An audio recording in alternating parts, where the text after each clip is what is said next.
السلام علیکم۔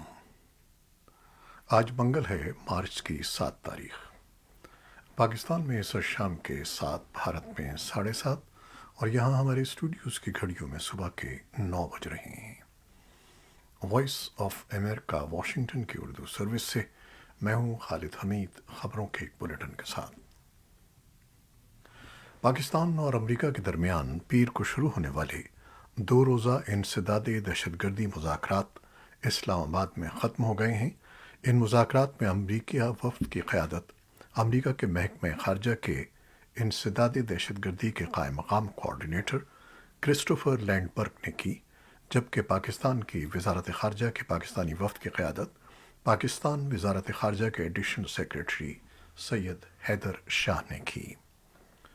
مذاکرات کے بعد اسلام آباد میں امریکی سفارت خانے کی طرف سے جاری ہونے والے بیان کے مطابق مذاکرات میں دونوں ممالک کے حکام کے درمیان پاکستان اور وسیع تر خطے میں انسداد دہشت گردی کی صورتحال پر تبادلہ خیال ہوا، اور خاص طور پر ان امور پر بھی بات چیت ہوئی جن کے تحت ان امور کے بارے میں بھی بات چیت ہوئی کہ امریکہ اور پاکستان علاقائی اور عالمی خطرات سے نمٹنے کے لیے اور دہشت گردی اور پرتشدد انتہا پسندی کی روک تھام اور انسداد دہشت گردی کے لیے مالی وسائل کی روک تھام کے لیے تعاون کو کیسے بہتر کر سکتے ہیں۔ پاکستان اور امریکہ کی حکومتوں کے درمیان ان امور پر انسداد دہشت گردی کے ڈائلاگ کو جاری رکھنے کا عزم اس کا اظہار کیا گیا، تاکہ ایسے طریقہ کار پر بات چیت ہو سکے کہ ہر قسم کی پرتشدد انتہا پسندی انسداد دہشت گردی کی روک تھام کے پروگرام کو پاکستان کے لیے دوبارہ شروع کیا جا سکے۔ پاکستان اور امریکہ کے درمیان انسداد دہشت گردی کے مذاکرات ایک ایسے وقت میں ہوئے ہیں جب پاکستان کو کالعدم ٹی ٹی پی کے عسکریت پسندوں کے بڑھتے ہوئے حملوں کا سامنا ہے، اور پاکستان اور خطے میں ابھرتے ہوئے دہشت گردی کے خطرات نہ صرف پاکستان بلکہ عالمی برادری کے لیے بھی باعث تشویش ہیں، اور ان انسداد دہشت گردی میں تعاون کو فروغ دینا پاکستان اور امریکہ کے باہمی مفاد میں ہے۔ پاکستان کی وفاقی کابینہ کی اقتصادی رابطہ کمیٹی ECC نے حج پالیسی سن 2023 کی منظوری دے دی ہے، جس میں بیرون ملک مقیم پاکستانیوں کے لیے اسپانسرشپ اسکیم متعارف کرانے کا فیصلہ کیا گیا ہے۔ اس اسکیم کے تحت صرف بیرون ممالک مقیم پاکستانی یا ان کے عزیز و اقارب حج کی ادائیگی کے اہل ہوں گے۔ سمندر پار پاکستانی بیرون ملک سے وزارت مذہبی امور کے مخصوص اکاؤنٹ میں غیر ملکی زر مبادلہ بھجوانے پر اس اسکیم سے فائدہ اٹھا سکیں گے۔ وزارت مذہبی امور کے ترجمان عمر بٹ کے مطابق اسٹیٹ بینک کو غیر ملکی زر مبادلہ کی فراہمی میں مشکلات کا سامنا تھا، جس کو دور کرنے کے لیے وزارت مذہبی امور نے بیرون ممالک پاکستانیوں کے لیے اسپانسرشپ حج اسکیم متعارف کروائی ہے۔ نجی حج ٹور آپریٹرز کی تنظیم ہوپ کے رہنما وحید بٹ کہتے ہیں کہ اسپانسرشپ حج اسکیم سے انہیں بھی آسانی ہوگی، اور غیر ملکی کرنسی میں حاصل رقوم سے انہیں سعودی عرب میں ادائیگیوں میں مشکل نہیں آئے گی۔ وزارت مذہبی امور کے مطابق رواں ہفتے وفاقی کابینہ سے منظوری ملنے کے بعد وزیر مذہبی امور حج درخواستوں کی وصولی کا باضابطہ اعلان کریں گے۔ پاکستان کا معاشی بحران وقت گزرنے کے ساتھ ساتھ سنگین ہوتا جا رہا ہے۔ ایک جانب ملک کے اندر تاریخی مہنگائی کا سیلاب آیا ہوا ہے، تو دوسری جانب زر مبادلہ کے ذخائر انتہائی کم ہونے کے باعث پاکستان کو غیر ملکی قرضوں کی ادائیگیوں اور جاری کھاتوں میں درپیش خساروں کو پورا کرنے میں بھی شدید مشکلات کا سامنا ہے۔ اسی دوران پاکستان IMF سے سخت شرائط کے باوجود قرض پروگرام کی نئی $1.2 ارب کی قسط حاصل کرنے کی کوشش تو کر رہا ہے، لیکن ایک ماہ کی کاوشوں اور وزیر خزانہ اسحاق ڈار کے بارہا دعووں کے باوجود بھی پاکستان IMF کے قرض کے حصول کے لیے پہلا قدم یعنی اسٹاف لیول ایگریمنٹس بھی طے نہیں کر پایا ہے، جبکہ دوسری طرف کچھ تجزیہ کاروں کا خیال ہے کہ پاکستان ایک بار پھر امریکہ کی چین دشمنی میں پیادہ بن گیا ہے۔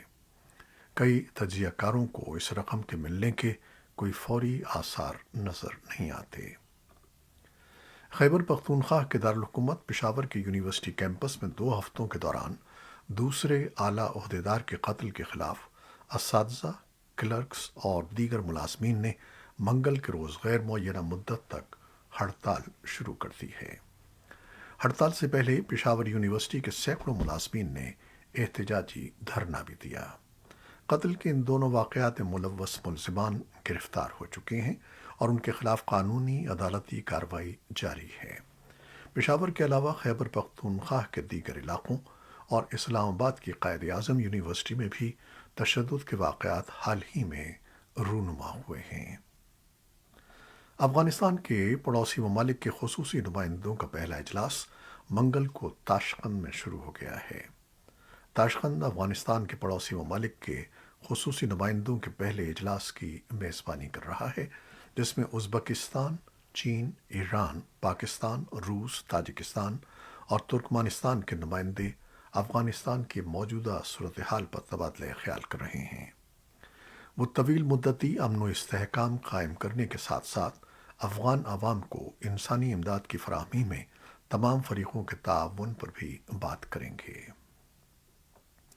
اقوام متحدہ کے سیکرٹری جنرل اینٹونیو گتریس نے خواتین کی حیثیت سے متعلق کمیشن کے اجلاس میں پیر کے روز کہا کہ افغان عبوری حکومت نے خواتین اور لڑکیوں کی عوامی زندگی سے شمولیت کا مکمل طور پر صفایا کر دیا ہے۔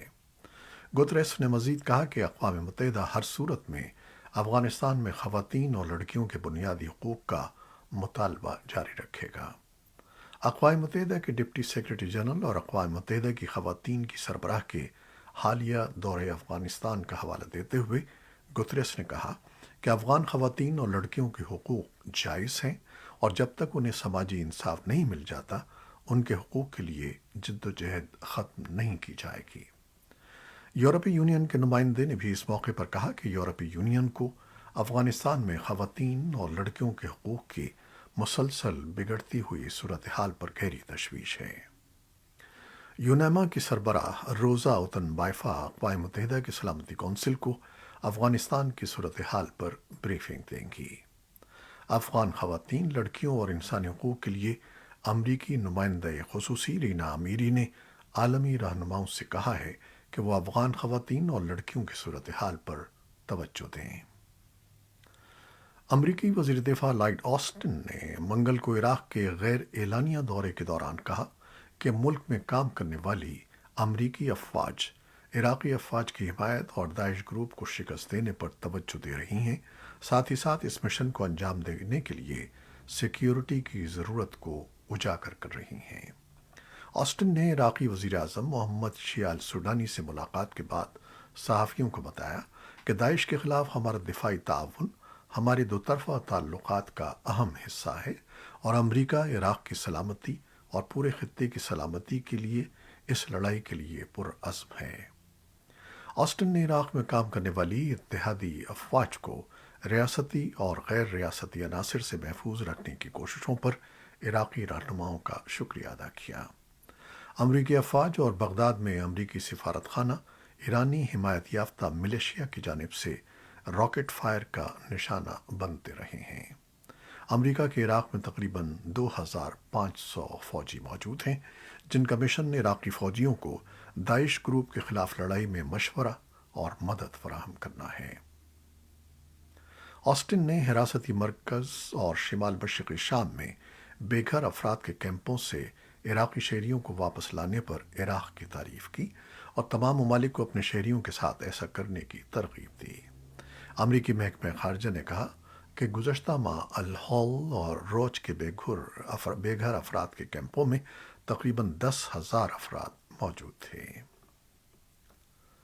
روس کے وزیر دفاع نے منگل کے روز کہا کہ مشرقی یوکرین کے شہر باخموت پر قبضہ کرنا خطے میں اندر تک جارحانہ کارروائیاں شروع کرنے کے لیے بہت اہم ہے، جبکہ یوکرین کے صدر ولادیمیر زیلنسکی نے باخموت پر قبضہ قائم رکھنے کے لیے لڑتے رہنے کا عہد کیا۔ روسی دفاعی سربراہ سرگئی شوئیگو نے باخموت کو یوکرینی افواج کا ایک اہم دفاعی مرکز قرار دیا اور کہا کہ اس پر قبضہ کرنے سے روسی فوجیوں کو یوکرین کی دفاعی افواج کو بہت پیچھے تک دھکیلنے کا موقع ملے گا۔ صدر زیلنسکی نے پیر کو اپنے رات کے خطاب میں کہا کہ ان کے فوجی کمانڈروں نے متفقہ طور پر باخمود سے پیچھے نہ ہٹنے کا عزم کیا ہے۔ زیلنسکی نے کہا کہ انہوں نے کمانڈر ان چیف سے کہا ہے کہ وہ باخموت میں جوانوں کی مدد کے لیے کمک روانہ کریں۔ انہوں نے کہا کہ یوکرین کا کوئی حصہ ایسا نہیں ہے جس پر ہم ہار مان لیں۔ امریکی وزیر دفاع لائیڈ آسٹن نے پیر کے روز کہا تھا کہ اگر روسی فوجی مشرقی یوکرین کے شہر باخموت پر قبضہ کرنے میں کامیاب ہو جاتے ہیں تو یہ لڑائی میں کوئی فیصلہ کن جیت کی نمائندگی نہیں کرے گا۔ تجزیہ کاروں کا کہنا ہے کہ جب تک یوکرین کی افواج کو زیادہ جانی نقصان نہیں پہنچتا، باخمود کا دفاع کرنے کے لیے جنگی حکمت عملی کے طور پر مستحکم ہے، کیونکہ یہ روسی افرادی قوت اور ساز و سامان کو نقصان پہنچاتا ہے۔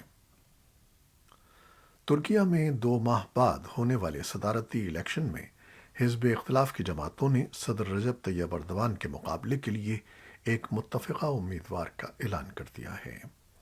ترکیہ میں 14 مئی کو صدارتی انتخابات ہونا ہے۔ حزب اختلاف کی 6 جماعتوں کے اتحاد نے صدر اردوان کے مقابلے کے لیے معاشی ماہر اور ملک کی دوسری بڑی جماعت کے سربراہ کمال کلیچ داروغلو کو ممکنہ امیدوار نامزد کیا ہے۔ خبر رساں ادارے رائٹرز کے مطابق کمال کلیچ داروغلو کی عمر لگ بھگ 74 برس ہے اور وہ ترکیہ کی دوسری بڑی جماعت کے سربراہ ہیں۔ ان کے سامنے آنے کا مقصد صدر اردوان کے 2 دہائیوں پر محیط اقتدار کو ختم کرنا ہے۔ سعودی عرب نے پیر کے روز کہا کہ اس نے ترکی کے مرکزی بینک میں $5 ارب جمع کروا دیے ہیں، جس سے ممکنہ طور پر انقرہ کو اپنی کمزور کرنسی لیرا کو مستحکم بنانے میں مدد ملے گی۔ گزشتہ ماہ جنوب مشرقی ترکیہ میں شدید زلزلہ آیا تھا اور اس کے بعد ترکیہ کی کرنسی کی قدر کم ہوتی چلی گئی۔ یہ ڈپازٹ اس بات کی علامت ہے کہ دونوں ملکوں کے درمیان تعلقات برسوں کی کشیدگی کے بعد بہتری کی طرف لوٹ رہے ہیں۔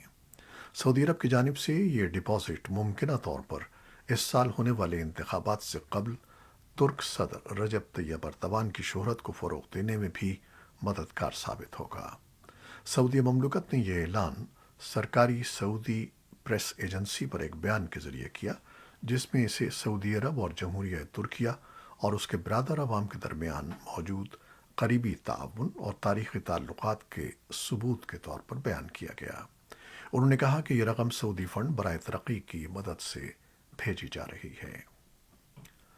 شام کے سرکاری میڈیا نے رپورٹ دی ہے کہ منگل کی صبح شام کے شہر حلب کے ہوائی اڈے پر ایک اسرائیلی فضائی حملہ ہوا ہے، جس سے ہوائی اڈے کا نظام بند ہو گیا۔ سانا نیوز ایجنسی نے ایک فوجی ذرائع کے حوالے سے بتایا ہے کہ اسرائیلی حملہ بحیرہ روم سے لاتاکیہ کے مغرب میں ہوا ہے اور اس سے ہوائی اڈے کو نقصان پہنچا۔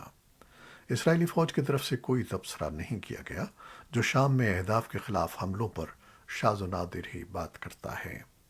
اسرائیل نے اس بات کا اعتراف کیا ہے کہ وہ ایران کے ساتھ وابستہ حزب اللہ سمیت عسکریت پسند گروپوں سے منسلک مقامات اور ایران سے اسلحے کی ترسیل کو نشانہ بنا رہا ہے، جو وہ شام اور لبنان میں عسکریت پسندوں کے لیے بھیج رہا ہے۔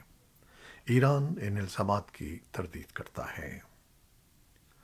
صومالیہ سے الگ ہونے والے صومالی لینڈ کے ایک متنازع سرحدی قصبے لاسانود میں ہفتوں کی شدید لڑائی میں تقریباً 200 افراد ہلاک اور سینکڑوں زخمی ہو چکے ہیں۔ تقریباً 1 ماہ سے صومالی لینڈ کی فوج لاسانود کے کنٹرول کے لیے قبائلی ملیشیا کے ساتھ لڑائی جاری ہے۔ لاسانود کے جرجا اسپتال کے ڈائریکٹر ڈاکٹر اسماعیل محمود نے بتایا کہ زخمی مریضوں کی تعداد 1000 کے قریب ہے، جن میں زیادہ تر عام شہری ہیں۔ جاپان کا خلا میں راکٹ بھیجنے کا تجربہ دوسری بار بھی ناکام ہو گیا ہے۔ منگل کو جاپان کی خلائی ایجنسی نے H-3 راکٹ کی لانچنگ کے کچھ دیر بعد ہی مشن کی ناکامی کا اعلان کرتے ہوئے اسے تباہ کرنے کا حکم دیا۔ اس سے قبل گزشتہ ماہ اسی نوعیت کے ایک راکٹ کو پہلی بار خلا میں بھیجنے کا تجربہ کیا گیا تھا، جو ناکام رہا تھا۔ یہ تھیں وہ خبریں جو فیس بک لائیو پر ہم نے آپ کے لیے پیش کی۔ ہماری ویب سائٹ، یوٹیوب اور پوڈ کاسٹ پر یہ بلیٹن آپ کے لیے پوسٹ کر دیا جاتا ہے۔ آپ ہمارے بلیٹن کو شیئر کرتے ہیں اور اپنے کمنٹس میں اپنی محبتوں کا اظہار کرتے ہیں، جس کے لیے ہم آپ کے بے حد ممنون ہیں۔ اپنی ان کاوشوں کو جاری رکھیے گا۔ نیوز ایڈیٹر بہجت جیلانی کے ساتھ خالد حمید کو اب اجازت دیجیے گا۔ اللہ حافظ۔